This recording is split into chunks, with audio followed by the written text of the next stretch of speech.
everyone, my name is Josh and this is Whimsical and Interesting Musings, and today I'm going to be talking about the second and, according to Wikipedia, the most successful film in the Cornetto trilogy, Hot Fuzz.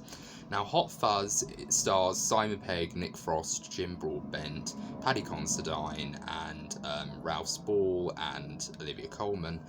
And this particular film is meant to be Simon Pegg and Edgar Wright's homage to action films. We follow a character by the name of Nicholas Angel, who is pretty much the best cop you can possibly be. He's the best police officer in the business. He's a wonderful sprint runner. He's a very efficient, SWAT team member. He's very good at arresting people. He's very good at doing paperwork. He's pretty much the stereotypical example of a Mary Sue, except this is almost detrimental because not only at the very beginning do his superiors say that he's making everyone look bad, like literally he's making us think, yeah, you're the best cop in the business, so much so that we need to let you go.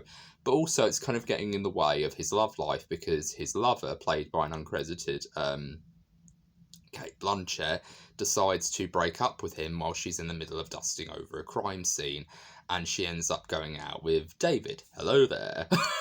But yeah, I absolutely love this setup. I love the fact that him being this perfect police officer is almost detrimental to him making friends, because even though he's sufficient at his job, it's kind of costing him a relationship and it's costing him friends in many ways, and it's costing him, the respect of other officers. So when he gets taken to Sanford, he almost feels like a fish out of water. He feels very isolated and alone. He has a Japanese peace lily for company, and he doesn't really have much in terms of friends. He just has basically himself, and that's all it is. But he has a friendly village life. He has a very nice workforce of police officers. He arrests one of their colleagues, who he thinks is actually a random community member of Sanford, which is meant to be this model village. And it turns out to be actually not only a member of the police department of Sanford, but he also ends up becoming a very good friend of his, Danny Butterman, played by Nick Frost. And in this film, you really do get the impression again, you really do feel their friendship grow. Like, Nicholas Angel starts off as a very kind of uptight, very kind of, stiff upper lip police officer. But then he very slowly starts to warm to Danny as a character. He starts to warm to his personality. He starts to warm to his character. But then as the film goes on, Danny is also learning from Nicholas Angel as well. Like, he gets the notice about, keeping his notebook with him just in case, he needs to note down any information. And he also learns to, appreciate action films and learn how to switch off and things like that. Like, he shows in films like Point Break and Bad Boys 2, which actually turn into not only just references to those films, but they also provide very interesting comebacks or very interesting callbacks later on when some of their quotes are used as one-liners, which I think is really wonderful. And I love the use of one-liners in this film as well. Like, I love the use of the line fascist and hag, and I love how it's basically used as a crossword puzzle, like the answers to a crossword puzzle, but then it comes back later on as these very stereotypical action movie one-liners. And like I said right there, Edgar Wright's Hot Fuzz is meant to be both Edgar Wright and Simon Pegg's love letter to the action films of old, like Sylvester Stallone's Cobra, or anything with Bruce Willis, or any one of these action movie icons. But the thing that I think a lot of this film does take from, that they even make a reference to with the casting of a particular character, is it's also a bit of a love letter or a little bit of a nod to the Wicker Man, because as we get deeper and deeper into the narrative of the film, it turns out that there's a series of murders going on that are supposed to be modelled after accidents. They're meant to be staged like they're accidents. Like, say, for example, a group of, actors are horrifically murdered. They're decaffeinated in a car accident off the road, off the highway. And I really do like the fact that everyone keeps saying, you're saying this wasn't an accident, accidents happen every day and things like that.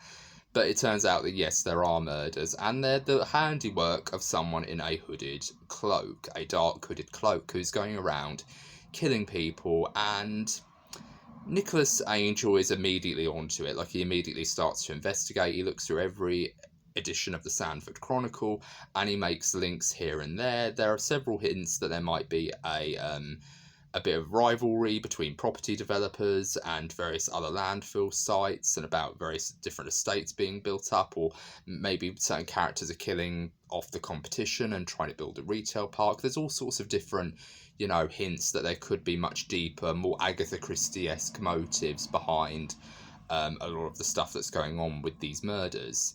But then, spoiler alert, by the way, for the rest of the film, it turns out that the cult are basically, and this isn't just the handiwork of one person, by the way, this is actually the handiwork of a cult.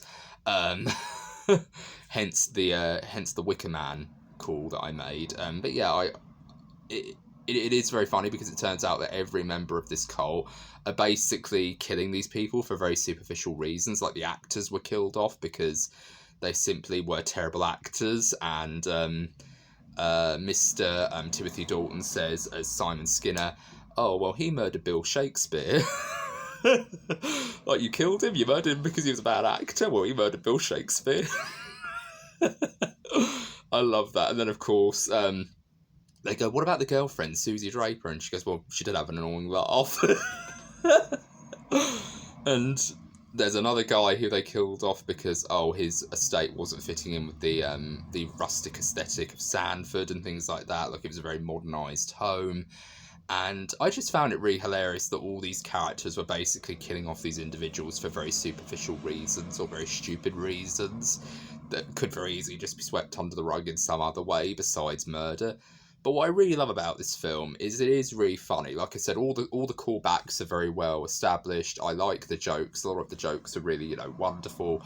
I like the two Andys played by Paddy Considine and Ralph Spall. They're hilarious. They have some of the best joke scenes in the film. I like all the characters. They're all very, down to earth, very likable. But I like the relationship between Nicholas Angel and Danny Butterman. I feel like they both really feel like an interesting pairing, and of course Nick Frost and Simon Pegg's chemistry as friends really do work well. I love the scene where him and Nicholas Angel are at the pub, and he's basically he goes, what made you want to be a policeman? And he goes, "Oh, what made me? Don't you mean what made me want to be a police officer?" And he goes, "Why did you want to be a policeman officer?" And he starts to say, "Oh, my uncle got me a pedal car when I was 9 years old, and I never felt more power and more responsibility than when I got behind that pedal car and did my job as a police officer." And he goes, "I never wanted to be a police officer other than that time that I wanted to be when I wanted to be Kermit the Frog." And he goes, "Oh, it's a shame. I think you would have made a great Muppet." I love little bits of back and forth there, and I love the joke with the eye and the ketchup bottle that sprays blood initially, but then it's actually ketchup. I love that gag because then that comes back later when Nicholas Angel has to make a quick exit. And I also love the deaths as well. Like, the deaths are really gruesome, and I actually found myself going, "Wait, there's actual graphic deaths in this?" Like, it first started off as kind of like a very quirky action film, but then it kind of almost pays homage to action films like that, where there are, quirky one-liners, there are very, likable detective duos or policeman duos, but then there's also these very graphic crimes they need to investigate. One of my favourite examples of a film that looks like a light-hearted cop drama, which is Turner and Hooch. That film actually has very graphic death scenes in it, if you really think about it, like really intense death scenes as well. Like, they're not just simply, a character gets shot. They're actually, characters getting their throats cut and things like that. Like, I found myself thinking, this is actually really gruesome, and it kind of feels like they're paying homage to that kind of thing. But I really do like that, and I like the fact that a lot of the characters, the reason why no one turns an eye to it, that there's crimes going on in Sanford, is because it's covered up very well. The whole entire community is literally behind it. Most of the village is behind these crimes. That's why they're able to get away with it so much. But they just want to keep in mind that they just want it to be a very clean place. And it's because Mr. Butterman, head of police, played by the wonderful Jim Broadbent, is actually, doing it because of his late wife who died in a car accident, who really cared about the upkeep of Sanford. And in order to honour her memory, he's decided to basically turn vigilante and also the corrupt policeman officer of the entire group.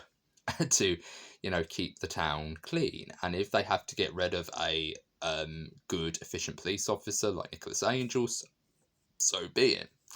And it's just really wonderful. I love the callbacks. I love the use of catchphrases as well, like the fascist hag line.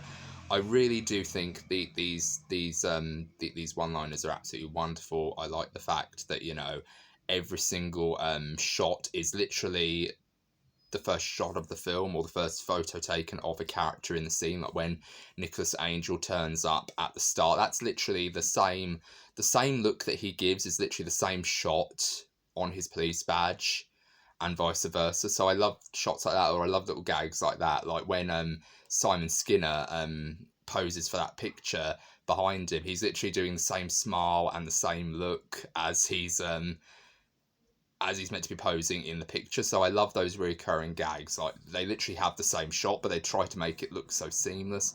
I love little details like that, and I love the fact that there's so many cameos in this film as well. That there's Kate Blanchett as his girlfriend in the very beginning. There's also a cameo from Peter Jackson as a sadistic Father Christmas, who is the director of The Hobbit, The Lovely Bones, and King Kong. And of course, if you want to really go back into his career, he did films like Brain Dead and Meet the Feebles as well, and Bad Taste. So he's had quite an accomplished career with gore as well. But yeah, I really do love this film. I love that it's an action film one-liner fest. I love the line where Nicholas Angel realises that there's a bunch of teenagers in the local pub, and he basically just pulls out his badge and he just says, "When's your birthday?" And he goes, "Out."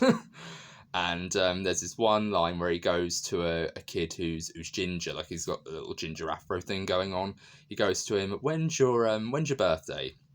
And he goes, 22nd of February. And he goes, "What year?" "Every year." I love that. That's probably my favourite line in the entire Cornetto trilogy, let alone anything else. But yeah, I really do love this film. It's really fantastic. It's not my favourite, but I really do like it. I think it's fantastic. I just think this film's really wonderful, and I can't wait to see The World's End, because this film, I've probably seen it 4 or 5 times. I've probably seen Shaun of the Dead the most. I've probably seen it about 30, 40 odd times, whereas I've seen Hot Fuzz about 4 or 5 times.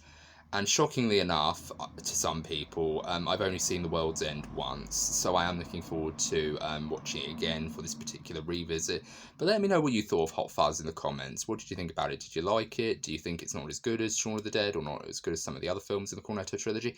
What's your favourite instalment of the Cornetto trilogy? Whatever your thoughts are, comment below, and be sure to let me know. And this has been Josh with WHIMS Interesting Musings. I hope you're all having a very good day. Take care. Bye-bye for now.